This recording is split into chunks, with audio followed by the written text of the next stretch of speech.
नमस्कार किसान साथियों, स्वागत है आपका मेरे YouTube चैनल में। मैं आपका मित्र लोम सिंह राजपूत।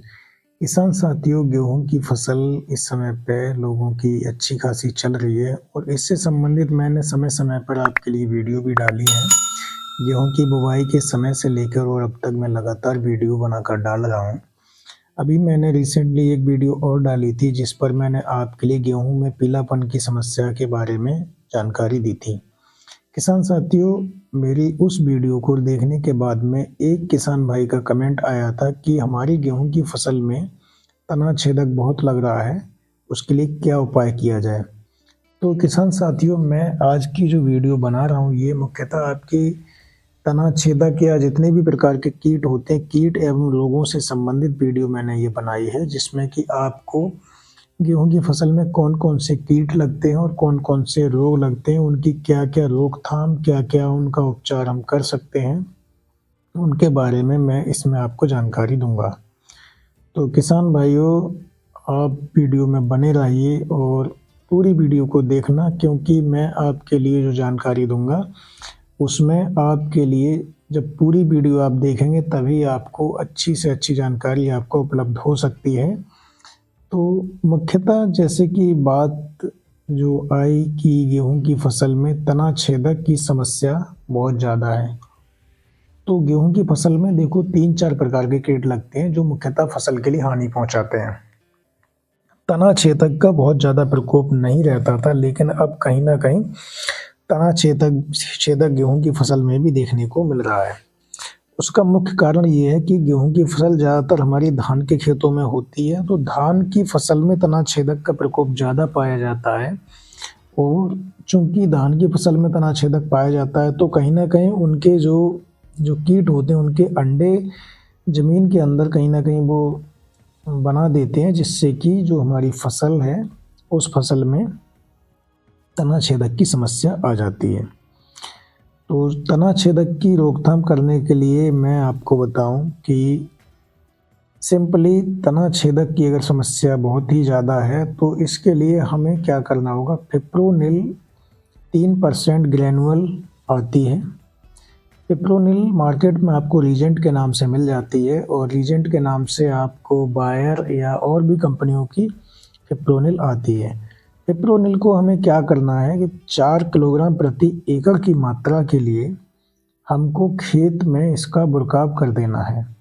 4 किलोग्राम फिप्रोनिल के लिए हमको नमी जिस समय खेत में हो, यानी सिंचाई के बाद या फिर सिंचाई से कुछ दिन पहले हम फिप्रोनिल के लिए खेत में इसका बुरकाव कर देते हैं।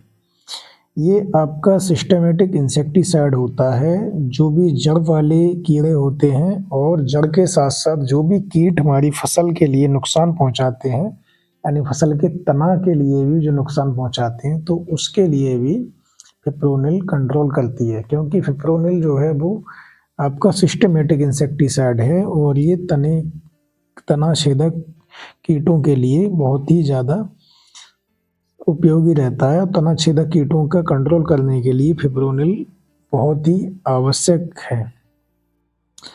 तो किसान भाइयों, तना छेदक की कंट्रोल करने के लिए आपको मैंने फिप्रोनिल के बारे में बताया। फिप्रोनिल आपको रीजेंट के नाम से मिल जाती है। अगर फिप्रोनिल आप नहीं लेना चाहते हैं तो आप कार्टाफ हाइड्रोक्लोराइड या फटेरा या फिर बाटागो ले सकते हैं। लेकिन मैंने आपको जो बताया है फिप्रोनिल, ये कम पैसे में एक अच्छा कीटनाशक है जिसका बहुत ही ज़्यादा उपयोग होता है और तना छेदक के लिए कंट्रोल करने में काफ़ी मददगार है ये। किसान साथियों, गेहूं की फसल में एक जो सबसे ज़्यादा कीट की समस्या रहती है वो है माहू कीट। माहू कीट जो है वो हमारा सिंपली अगर उसकी बात करें तो जनवरी के अंतिम सप्ताह से लगना स्टार्ट हो जाता है। माहू कीट जो है वो मुख्यतः सरसों की फसल में ज़्यादा देखने को मिलता है, लेकिन अब हमारा गेहूं की फसल में भी देखने को मिलता है। तो माहू की रोकथाम करने के लिए हमको इमिडाक्लोप्रिड 14.5% SL का अगर हम छिड़काव करते हैं तो माहू को कंट्रोल कर सकते हैं। या फिर एसिटामिप्रिड का छिड़काव करते हैं तब भी माहू को कंट्रोल आराम से किया जा सकता है।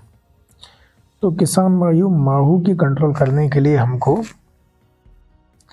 ये कीटनाशक हैं, इनका उपयोग करना चाहिए।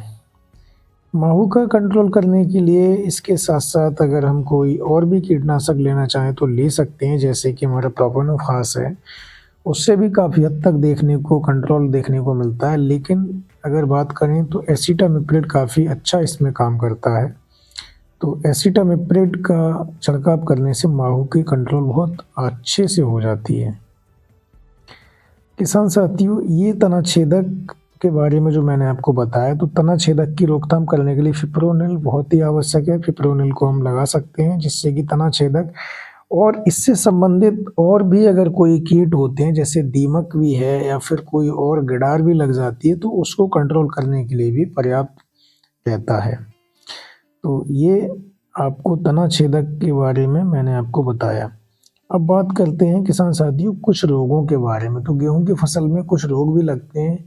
रोगों में जैसे कि आपका कंडवा रोग होता है और अनावृत कंडवा होता है। कंडवा रोग के लिए बात करें तो कंडवा जो होता है वो आपका अनावृत कंडवा नाम से जाना जाता है।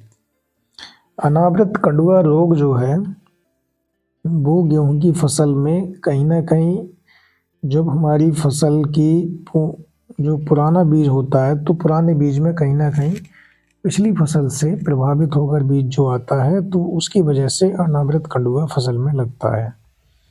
अनावृत कंडुआ की रोकथाम करने के लिए हमको थायोफिनाइड मिथाइल और उसके साथ में हम प्रोपोकोनाजोल को ले सकते हैं। प्रोपोकोनाजोल का छिड़काव करने से अनावृत कंडुआ को आराम से हम इसका कंट्रोल कर सकते हैं। गेहूं की फसल में गेरुई रस्ट भी पाया जाता है, जिसके लिए हम गेरुई रतुआ कहते हैं या फिर पीला रतुआ भी बोलते हैं। तो इसमें देखने को ऐसा मिलता है कि जो गेहूं की पत्तियां हैं, पत्तियों पर पीले और कत्थई रंग के धब्बे पाए जाते हैं। उन धब्बों के अंदर एक फफोले से बन जाते हैं। उन फफोलों के अंदर एक पाउडर होता है। जब कभी अगर वो फफोला फूटता है तो वहाँ से जो पाउडर निकलता है वो अन्य पौधों पर भी गिरता है, जिससे कि गेरुई रस्ट ज़्यादा मात्रा में फैल जाता है और फसल के लिए काफ़ी प्रभावित कर देता है। तो इसकी रोकथाम करने के लिए हमको स्ट्रेप्टोसाइक्लिन और कॉपर ऑक्सीक्लोराइड और इसके साथ में हम मैंकोजेब प्लस कार्बेंडाजिम का घोल बनाकर हम इसका छिड़काव करें तो गेरुई रस्ट को काफ़ी हद तक कंट्रोल किया जा सकता है। किसान साथियों, गेहूं की फसल में मुख्यतः ये जो रोग आते हैं, इनकी रोकथाम करने के लिए अगर हम सीड ट्रीटमेंट करके गेहूं की बुवाई करते हैं तो सबसे अच्छा फ़ायदा मिलता है। लेकिन अगर बिना सीड ट्रीटमेंट किए हुए अगर हमने बुवाई कर दी गई है तो इन रोगों की रोकथाम करने के लिए हमको फोलियर स्प्रे के रूप में जो मैंने आपको बताए उन दवाइयों को अगर हम उनका छिड़काव करते हैं तो काफ़ी हद तक फ़ायदा देखने को मिलता है और हमारी जो फसल है उसमें रोगों से अच्छे से रोकथाम हो जाता है। तो किसान साथियों, हमको ये विशेष ध्यान रखना है कि फसल को किस तरह से हमें फसल का रक्षण करना है और फसल का रक्षण करने के लिए हमको अच्छे से इन कीटनाशक एवं रोगनाशी दवाइयों का हम छिड़काव करके अपनी फसल को रोगों से बचा सकते हैं। गेहूं की फसल में एक करनाल वंट नाम का रोग भी लगता है। इसमें जो बाली होती है वो बाली में मुख्यतः दाने की जगह पे काले रंग का चूर्ण बन जाता है और काले रंग का चूर्ण बन जाता है तो दाना काफ़ी हद तक प्रभावित होता है। तो करनाल वंट की रोकथाम करने के लिए हमको गेहूं की फसल में